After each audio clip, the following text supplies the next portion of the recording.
To be honest, it's difficult to give a grade to start with, because what is sustainable?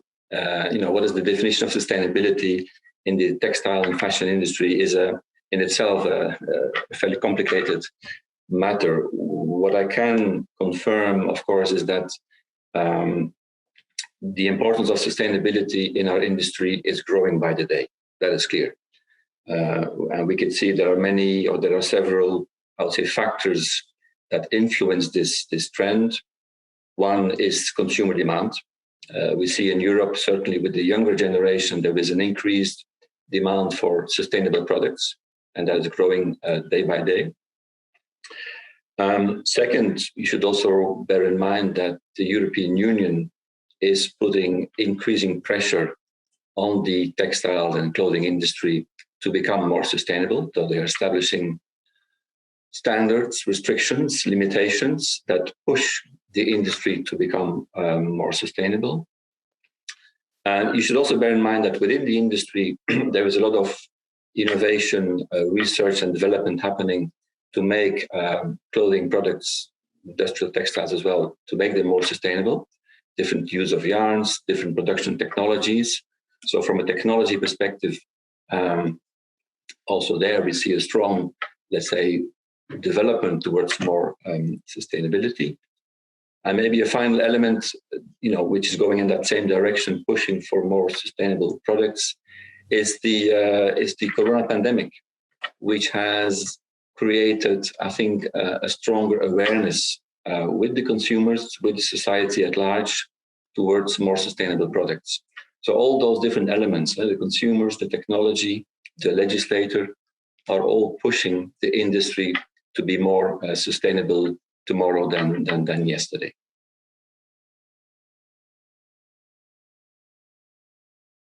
I wouldn't say it's retailers or producers. As you probably know, in textile and clothing, we have this very much integrated, complex supply chain with a lot of interdependency between the producers and the retailers. So I wouldn't want to, judge or differentiate between the two of them. I think, again, some of the sustainability development is coming from the industry, technology focused. Some of it is coming from the consumer and therefore more closely to the retailer. And therefore, the whole supply chain is part of that process. What is important for us, speaking as Euratex on behalf of the European, let's say, textile and clothing producers, is, of course, that we need to dialogue, we need to be in close contact with the retailers much more today than in the past, because we are kind of intrinsically linked in the same supply chain, and we need together to develop solutions, proposals towards sustainability.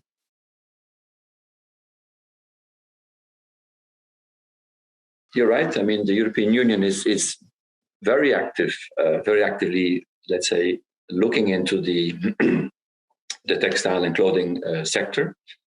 And it's true that the European Union is preparing this massive next generation EU funding to support the economy, to support the society towards what they call this digital and sustainable transition. 750 billion euro that is being made available.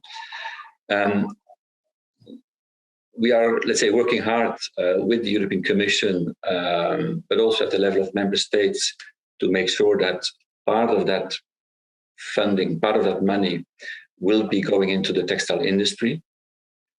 You should not forget that, in Europe, most of the textile and apparel companies are small and medium-sized enterprises who are quite willing to go through this, let's say, digital and sustainable process, but who may not necessarily have the necessary resources, funding, investment funds, to buy new equipment, to invest in research. So part of that EU money should definitely go into the textile industry. This is work in progress. As I said, we are discussing several initiatives at the European level. We also engage at national level. We know in Spain, in Italy, in Portugal, for example, the national recovery plans, which are being shaped today as we speak, will include the textile sector. So we are quite hopeful that at least part of this big volume of money will also benefit the textile industry.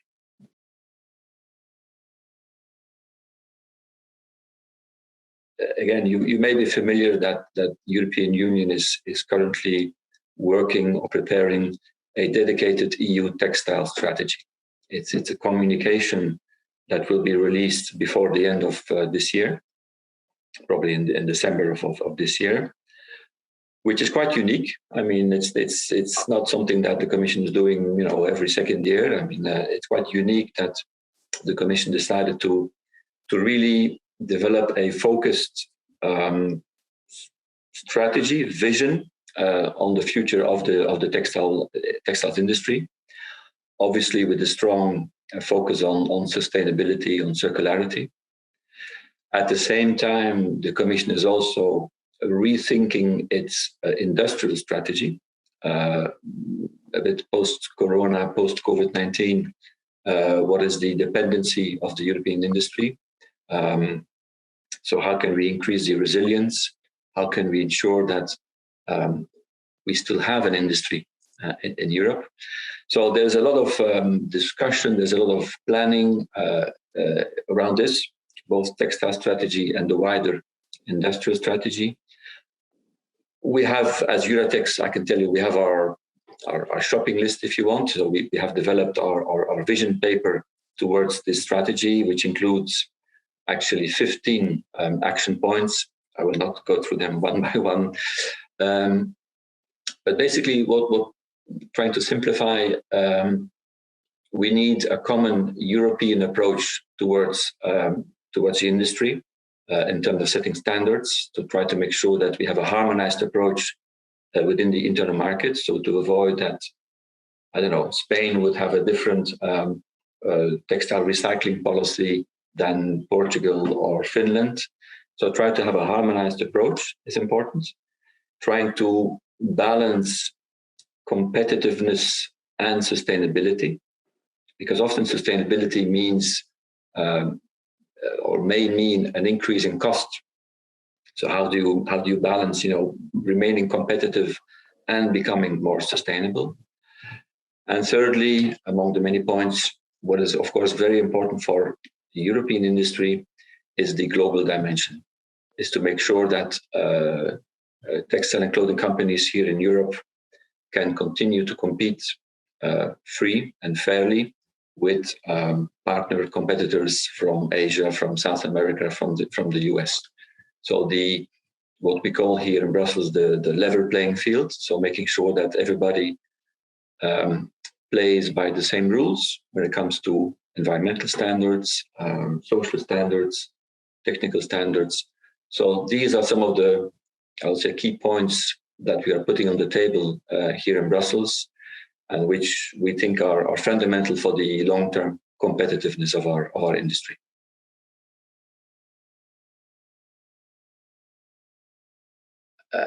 I guess it's a mixed picture. Sustainability can be, if consumers would massively move towards sustainable products, if governments through their public procurement would fully choose for what we call a green public procurement, so adapting the standards in procurement, not just price, but also environmental impact, for example. So these changes as such have no cost. If the demand is moving towards more sustainability, I think it is moving, but even further, that's a plus, that's a gain that we can have without any investment.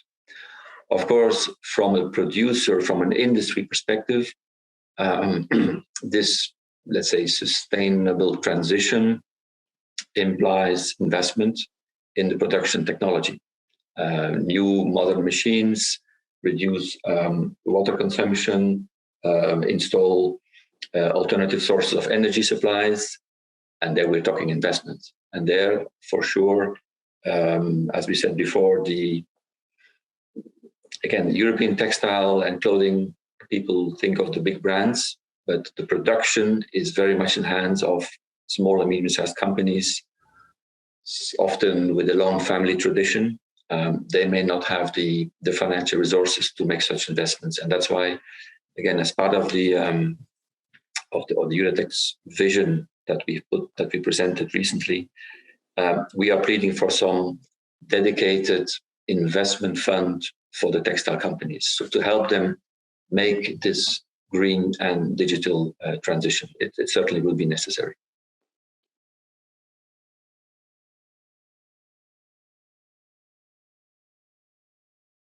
To be very honest, difficult. I mean, will there be some kind of consolidation in the sector? I guess is your question.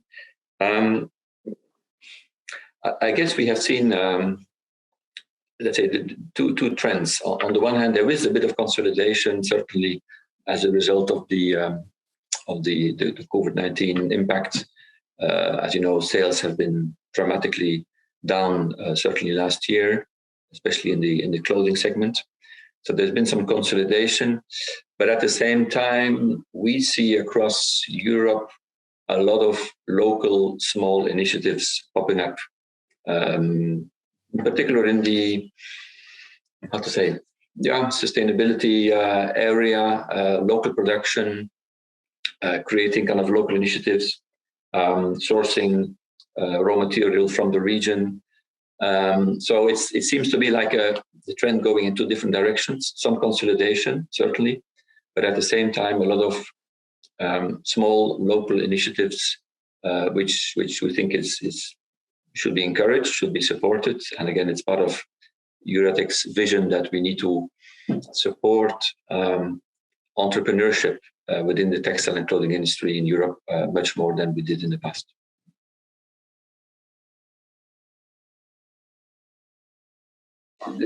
Not necessarily. I mean, technically, of course, you can have a very sustainable kind of low environmental impact production here in Europe, or it can be in China, it can be in Brazil, it could be anywhere. Of course, there is an increased, again, awareness and focus on the environmental impact of transportation costs, shipping products from, let's say, China, for example.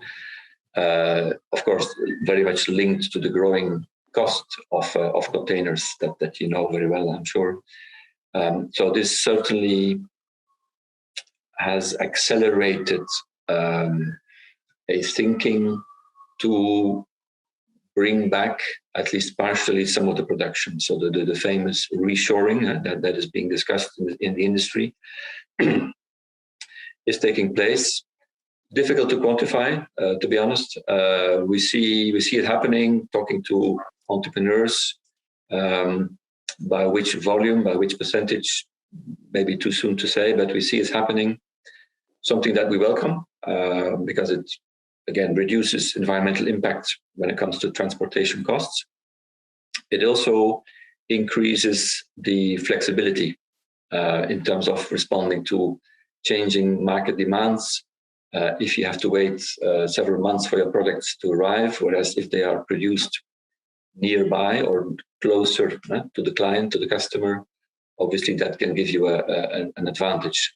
And we've seen some of the brands, I would say, surfing or developing that strategy and indeed bring back some of the production closer to the customer.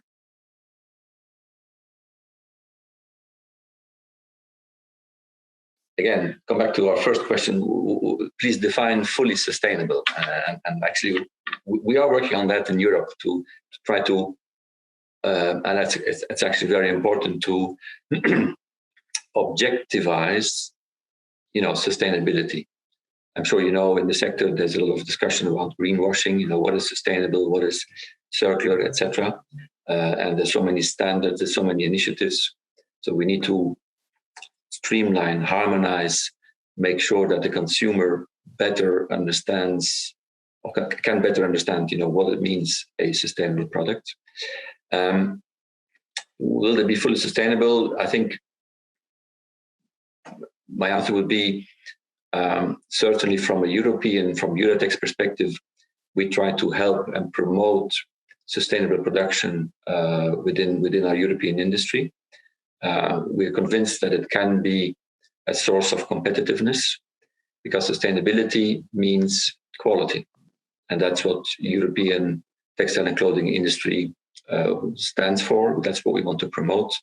So we will certainly continue to work here in Brussels with the European Union, the Commission, to promote, again, sustainable production, but at the same time ensure that this production remains competitive in the global market. That's our vision. That's the plan for the European industry.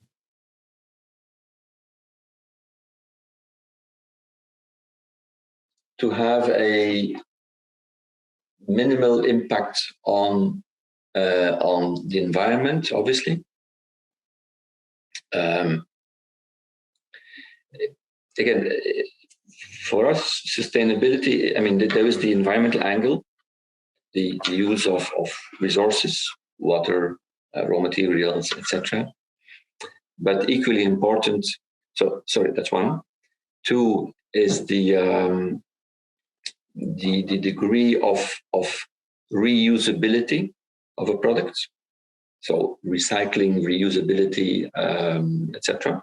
Yeah?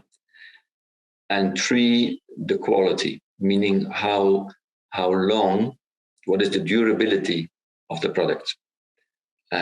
So that's, I would say that's the main thing to say. Sustainability, some people look at it purely from, again, water consumption. It's a classic, textiles is bad because we are using, but we have to look at that bigger perspective. Again, if you produce a product that is lasting 5 times or 10 times longer than a maybe on paper sustainable green product, we should go for that quality product.